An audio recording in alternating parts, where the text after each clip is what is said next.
Morning students. Today we will read the lesson 10 second part. हम पढ़ रहे थे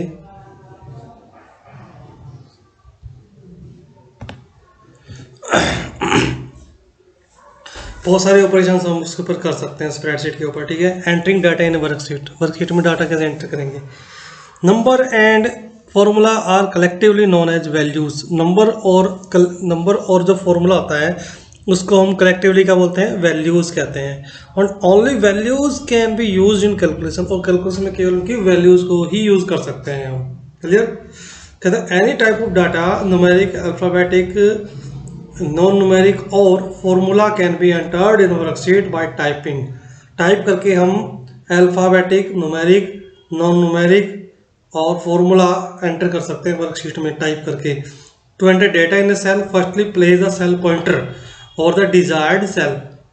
हम क्या करेंगे, जिस भी सेल में हमें डाटा एंटर करना है तो हम सेल के ऊपर पहले क्लिक करेंगे, ठीक है, फिर हम टाइप करेंगे। 3 types of data can be entered OpenOffice.org Calc worksheet. 3 प्रकार डाटा हम एंटर कर सकते हैं। कौन कौन सा वो देख लेते हैं अभी हम।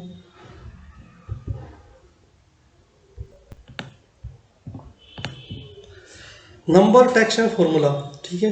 नंबर क्या होते हैं, नंबर आपके 0 1 2 3 लेकर के कोई भी हो सकते हैं, ठीक है। कोई डॉलर का साइन, कोई परसेंटेज है, दैट ई छोटा ये हो सकता है। उसके बाद है open Calc leading plus sign and treat a single period as a decimal. कहता है कि जो कैल्सी होता है या एक्सेल होता है वो क्या करता है, इग्नोर कर देता है प्लस साइन को एंड ट्रीट करता है सिंगल पीरियड को एज ए डेसिमल के रूप में। All other combinations of number and non-numeric character are treated as a text, ठीक है। तो बाकी जो दूसरे कॉम्बिनेशंस हैं नंबर्स के और नॉन न्यूमेरिक कैरेक्टर्स के, उसे हम क्या ट्रीट करेंगे, टेक्स्ट के रूप में ट्रीट करते हैं। And numbers are right aligned in the cell, और नंबर हमेशा कहाँ होता है, राइट अलाइन होता है, यानी कि राइट से लिखा हुआ आएगा नंबर आपका, ठीक है। उसके बाद है text. These are the text entries neither number nor formula. ये टेक्स्ट एंट्रीज होती है इसमें ना कोई नंबर होता है ना कोई फॉर्मूला होता है in worksheet. These entries are not use in calculation. इसको हम क्या कर सकते हैं, कैलकुलेशन के लिए यूज नहीं कर सकते।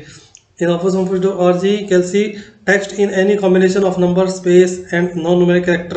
फॉर एग्जांपल, ठीक है, फॉलोइंग एंट्रीज टेक्स्ट, जैसे इधर का 10 AA 100 109 कोमा साइज AXY, ये क्या है, सारे टेक्स्ट होते हैं। और ये क्या होते हैं, लेफ्ट अलाइंड होते हैं। अगर आप ऐसा लिखोगे इसको तो लेफ्ट से अलाइन होंगे वो।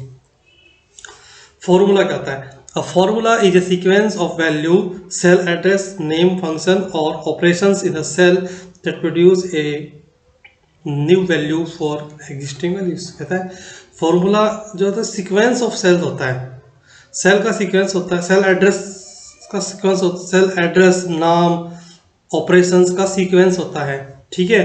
कोई पर्टिकुलर सेल के अंदर जो एक नई वैल्यू को प्रोड्यूस करना है उसके लिए होता है ये, ठीक है।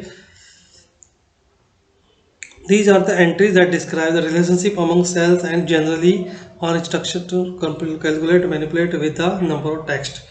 कहता है कि ये वो जनरल एंट्रीज होती हैं जो कैलकुलेशन के लिए, मैनिपुलेशन के लिए नंबर और टेक्स्ट को क्या करती है, इंस्ट्रक्ट करती है। And formula can contain values. Formula के कौन कौन सी वैल्यूज आ सकती है, ऑपरेटर्स आ सकता है जैसे प्लस माइनस, और एड्रेस आ सकता है C9 B12 B14 इस तरह से, ठीक है।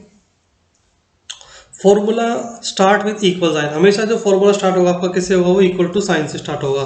Therefore a formula that calculate the difference in two values, ठीक है। इसीलिए जो फॉर्मूला जो कैलकुलेट डिफरेंस कैलकुलेट करता है वैल्यू से B9 and A9 would be written as B9 minus A9, ऐसे लिखना पड़ेगा। अब जैसे दे दिया formula B15 multiplied by 5 multiply the value cell B15 by 5, यानी कि ये क्या करेगा, B15 में सेल में जो वैल्यू पड़ी है उसको 5 से मल्टीप्लाई कर देगा। The formula will recalculate whenever the value of the cell change. फिर अगर आप उसको नीचे खींच देते हो तो अगर सेल का एड्रेस चेंज होता है तो उसको फिर क्या करता है, वो उसको नई वैल्यू को करता है, कंपेयर करता है, ठीक है। If you forget to start equal to sign then it is treated as a rather than formula. अगर आप इक्वल टू साइन नहीं लगाते तो ये क्या माना जाता है, ये आपका केवल टेक्स्ट माना जाता है, इसको फॉर्मूला नहीं मानता। फॉर इंस्टांस यू एंटर 12.75, ये सिर्फ टेक्स्ट होगा। अगर आप इसको प्लस करना चाहते हो तो आपको इक्वल टू देना पड़ेगा यहाँ पे, ठीक है। इसे देखा इक्वल टू प्लस 25 तो ये आ जाएगा 87। क्लिक। कहता है you can enter the same formula into range of cell by selecting the range, first typing the formula and then pressing control plus enter. ठीक है, आप एंटर कर सकते हैं सेम फॉर्मूला को into range of cell, cell की range के अंदर सेलेक्ट करके first typing the formula and then pressing control plus enter. Formulas, working with the formula.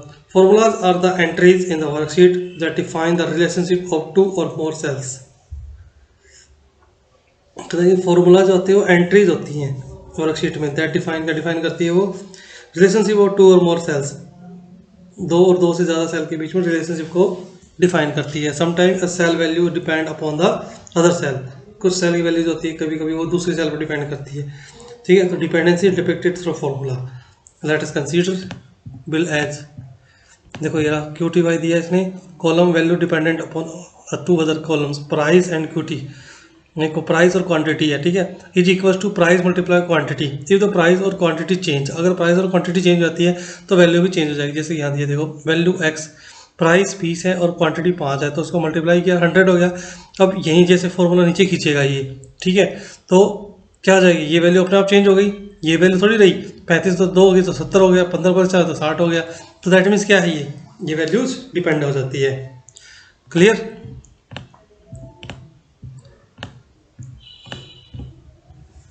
Using operator and functions, a formula is an equations that analyse data on a worksheet.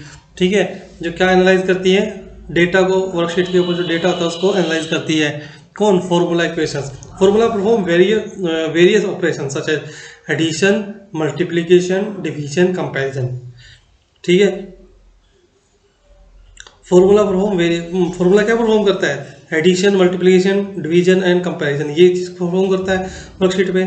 Formula can number numeric constant, उसके अंदर numerical constants हो सकते हैं, reference हो सकते हैं, और other cell in the worksheet, range of the cell, operator, function, etc।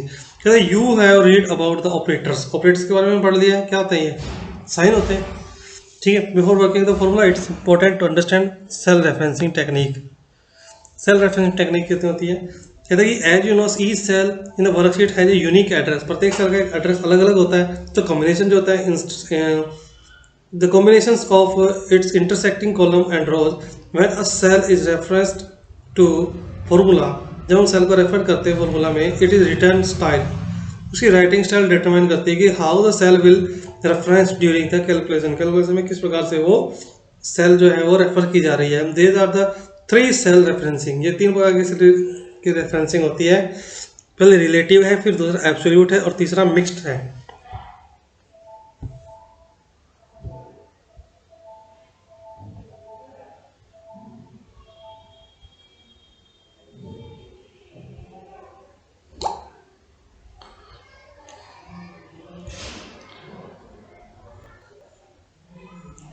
Relative में क्या आता है, when the formula is created and cell reference and range that's contained usually based upon the position value।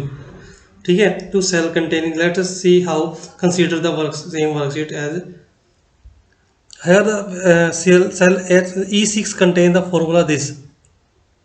now the formula is interpreted in the terms position of the participating cells C6 D6 relative, and the cell contain the formula this।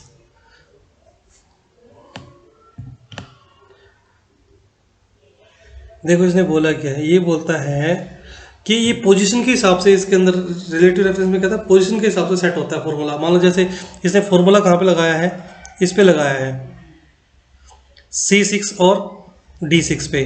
ठीक है, जैसे इसकी value change करेगा, इसको नीचे खींच के लाएगा, तो ये क्या होगी, पोजीशन के हिसाब से चेंज होती रहेगी। ठीक है भाई, ये जैसे मान लो C6 थी तो यहाँ पे C7 हो गया, ठीक है, D7 हो गया, इस तरह से। तो ये क्या आती है, इसको क्या इंटरप्रेट करते हैं, इसको D6 interpreted as a 1 cell to left of the E6। ठीक है, तो ये चीज़ होती है इसमें।